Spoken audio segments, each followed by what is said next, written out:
El niño despertaba cada mañana con el eco profundo del silencio, un silencio distinto al de las casas del pueblo, un silencio que parecía respirar con él dentro de la vieja mina abandonada.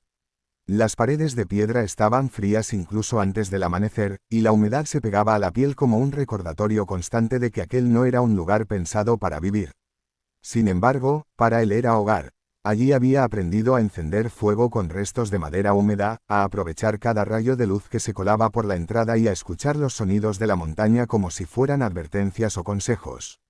Desde pequeño había sido distinto. Mientras otros niños corrían por las calles del pueblo con zapatos nuevos y risas despreocupadas, él caminaba con botas rotas, cargando leña o restos de metal que encontraba entre los escombros de la mina. Los adultos lo miraban con una mezcla de lástima y desprecio, y los niños repetían las palabras que oían en casa. El chico de la mina, le decían, como si ese nombre fuera suficiente para definirlo y reducirlo. A veces se reían, otras veces simplemente lo ignoraban, pero casi nunca lo miraban a los ojos. Cada tarde, cuando el sol comenzaba a esconderse tras las montañas, él regresaba a su refugio subterráneo. Había limpiado un pequeño espacio, había colocado piedras para bloquear el viento y había improvisado una cama con sacos viejos. No era cómodo, pero era suyo. Mientras se sentaba junto al fuego, pensaba en cómo el invierno se acercaba poco a poco. Lo sentía en el aire, en la forma en que los animales se movían y en cómo las noches se volvían más largas y frías. Sabía que la mina, profunda y protegida, mantenía una temperatura estable. Era un conocimiento que había aprendido observando, sobreviviendo, adaptándose. En el pueblo, en cambio, nadie parecía preocuparse demasiado. Las casas eran antiguas, con paredes de madera agrietada y tecos que crujían con cada viento fuerte. La gente confiaba en que el invierno sería como los anteriores, duro pero soportable. Se reían cuando veían al niño reforzar la entrada de la mina con piedras o almacenar leña. ¿Para qué te esfuerzas tanto?, le gritaban algunos. Vives como un animal. Él no respondía. Había aprendido que el silencio era a veces la mejor defensa. Una mañana, mientras bajaba al pueblo a buscar algo de comida, escuchó a un grupo de hombres hablar en la plaza. Se burlaban de él sin disimulo, diciendo que acabaría enterrado vivo, que la mina se derrumbaría sobre su cabeza. El niño apretó los puños, pero siguió caminando. Dentro de él no había rabia, sino una extraña calma.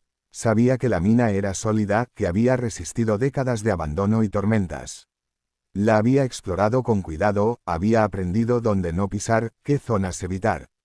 Para él, no era un lugar de muerte, sino de protección. Al caer la tarde, el cielo se oscureció de una manera distinta. Las nubes se acumulaban pesadas y el viento comenzó a soplar con una fuerza inusual. El niño, desde la entrada de la mina, observó cómo las primeras nieves empezaban a caer, lentas pero constantes. Sonrió levemente, no por alegría, sino por confirmación. El invierno había llegado antes de lo esperado.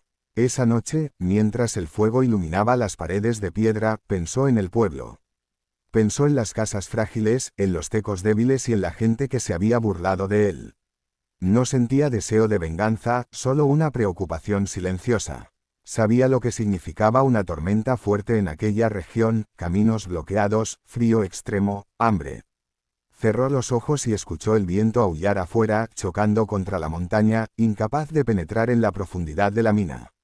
Con el paso de los días, la nieve no dejó de caer. El niño apenas salía, solo lo necesario para recoger más leña o comprobar el estado de la entrada. Cada vez que lo hacía, el paisaje era más blanco, más hostil. El pueblo, a lo lejos, parecía pequeño y vulnerable. Aún así, él seguía siendo invisible para ellos, una sombra que se movía entre la tormenta. Una noche, escuchó algo distinto al viento. Eran voces, gritos apagados que se mezclaban con el sonido de la nieve. Se acercó a la entrada y vio figuras moviéndose con dificultad, personas del pueblo que buscaban refugio del frío extremo. Sus casas ya no los protegían. El niño sintió un nudo en el pecho. Durante años lo habían rechazado, pero ahora el invierno no distinguía entre pobres y ricos, entre burlas y silencios. Se quedó quieto por un momento, recordando cada risa, cada mirada de desprecio.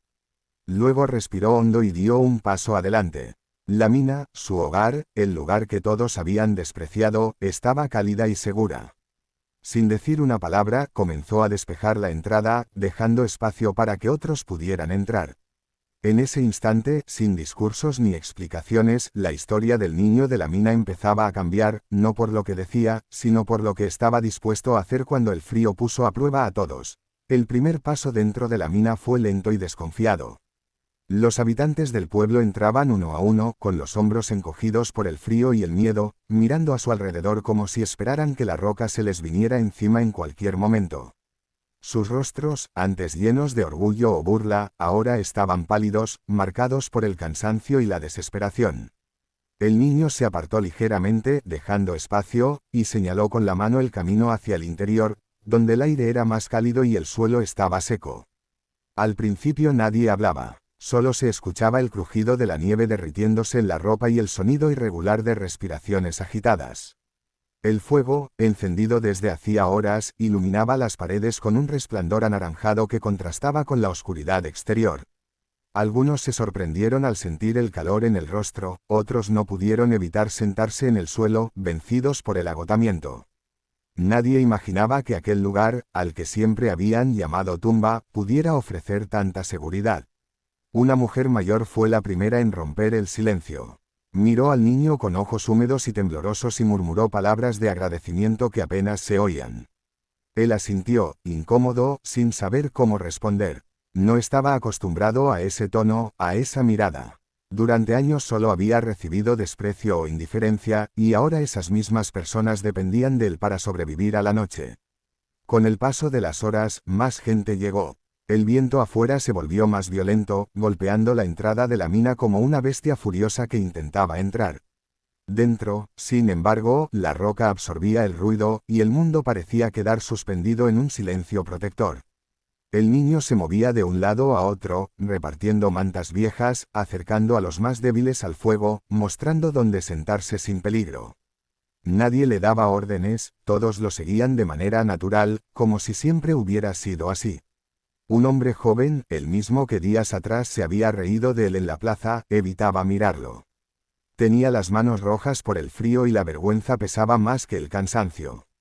Finalmente levantó la cabeza y, con voz quebrada, pidió disculpas. No fue un discurso largo ni elaborado, solo palabras simples, torpes, pero sinceras. El niño lo miró durante unos segundos que parecieron eternos y luego volvió al fuego, añadiendo más leña. No dijo que sí ni que no. Su respuesta estaba en sus actos. La tormenta duró días. Afuera, el pueblo quedó enterrado bajo la nieve, los caminos desaparecieron y el mundo se redujo a una extensión blanca y silenciosa. Dentro de la mina, la vida continuó de una manera extraña pero organizada. Compartían la poca comida que tenían, se turnaban para mantener el fuego encendido y contaban historias para mantener la mente ocupada. El niño escuchaba más de lo que hablaba, aprendiendo cosas del pueblo que nunca había sabido, descubriendo que incluso quienes lo habían rechazado cargaban con sus propios miedos y pérdidas. Con el tiempo, las miradas cambiaron. Ya no lo veían como el chico de la mina, sino como alguien fuerte, ingenioso, alguien que había pensado en el futuro cuando nadie más lo hizo. Los niños pequeños se acercaban a él sin miedo, se sentaban a su lado y le hacían preguntas. Él respondía con timidez, sorprendido de sentirse, por primera vez, parte de algo más grande que su soledad. Cuando finalmente la tormenta comenzó a ceder y el viento perdió fuerza, todos lo notaron. El silencio ya no era amenazante, sino tranquilo. Salieron poco a poco, con cuidado, y vieron el pueblo cubierto de nieve, dañado pero aún en pie. Las casas habían fallado, pero la gente había sobrevivido. Y todos sabían por qué. Antes de separarse, alguien propuso reconstruir el pueblo de otra manera, aprender de lo ocurrido, no ignorar más las señales ni a las personas que vivían en los márgenes. Muchos miraron al niño mientras hablaban. Él no buscaba reconocimiento, pero en su pecho sentía algo nuevo, no orgullo, sino pertenencia. Cuando volvió a la mina esa noche, ya no lo hizo como alguien escondido del mundo, sino como alguien que había demostrado su valor sin levantar la voz. La mina seguía siendo su hogar, pero ahora también era símbolo de refugio y esperanza. Y aunque el invierno había sido cruel, había logrado algo que nadie esperaba, unir a un pueblo alrededor de aquel niño que un día se atrevió a sobrevivir donde todos los demás solo veían oscuridad.